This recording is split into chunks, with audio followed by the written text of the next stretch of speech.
Hi there, I'm Dr. Jen with White Wave Bodywork, and I'm here with you today to talk to you a little about quad stretching. So we're going to start to stretch the quad laying down on your belly, and this would be a few different ways to modify this stretch just based on your flexibility level. So I'm going to lay down on my mat, face down, and I'm just going to check and see if I can prop up in this position without pain in my low back. If I do have any kind of pain in my low back, I'm going to see if I can squeeze my butt cheeks together to tilt my pelvis. And I don't know if you can clearly see that tilts my pelvis when I squeeze my butt cheeks, but I'm squeezing and that kind of flattens out my low back. If that's okay, once you squeeze, then I'm going to invite you to do that squeeze and still try to do this stretch of the heel to the backside. If it's not and it hurts your back, you're going to take both forearms and stack them up like a pillow and place your forehead on the ground from there. Then what I want you to do is try and grab your foot or ankle. If you feel like you can grab your foot and ankle, great. That would be enough of a stretch for you. If it starts to hurt your lower back, then what I want you to try to do is that squeeze. So you're going to try to squeeze your butt cheeks together as you pull the foot towards the backside. Now, one of the things to consider in this position is the position of the shoulder and the elbow. So I don't want to give you a stretch for the front of your quad that's going to hurt your shoulder. So as you're down here with your forehead down, before you really start to pull or do anything funky, I want you to see if you can lengthen your side body by drawing the shoulder up towards your ears and back towards the ceiling, inviting your elbow to come towards the ceiling, and then reach for that foot. When you're there, squeeze your butt cheeks together and see if you can hold that foot toward your backside as much as possible. You'll notice when you squeeze and tilt the pelvis, you're getting more of a stretch on the front of the thigh. And that's what this is all about, is stretching the front of the thigh. Now, if you can't reach your foot in that position, that's where the belt comes in.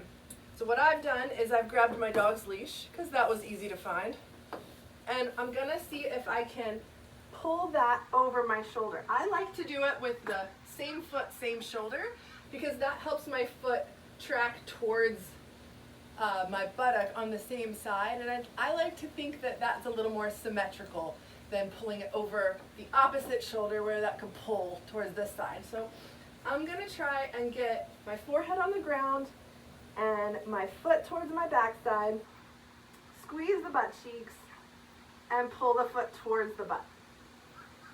That is one way to do it. If you prop yourself up on your elbows and they're underneath your shoulders. Now, a lot of times when I tell people to prop up on their elbows, they'll draw their elbows really close together or really wide apart. And we all try to make all these different modifications to get into the position that someone is telling us to get into when we may not be flexible enough to get into it. So that's where the belt really helps with this one. So if you can prop up on your elbows and you feel like you can get your elbows right underneath your shoulders, then you can try to pull your foot towards your backside there.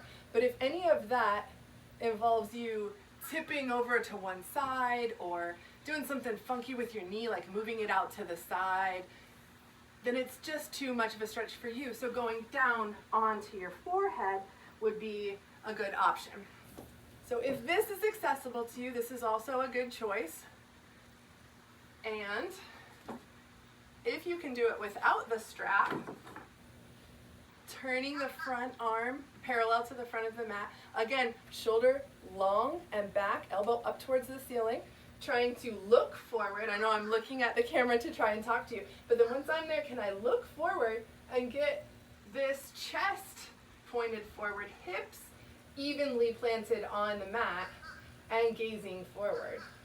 So none of that should be to where I'm really rocked to the side. Everything is kind of square, your chest forward, hips even, pull the foot towards the backside, tuck the pelvis. If you feel any kind of pressure in your low back, squeeze the butt cheeks together to get a little more of a tuck in the pelvis.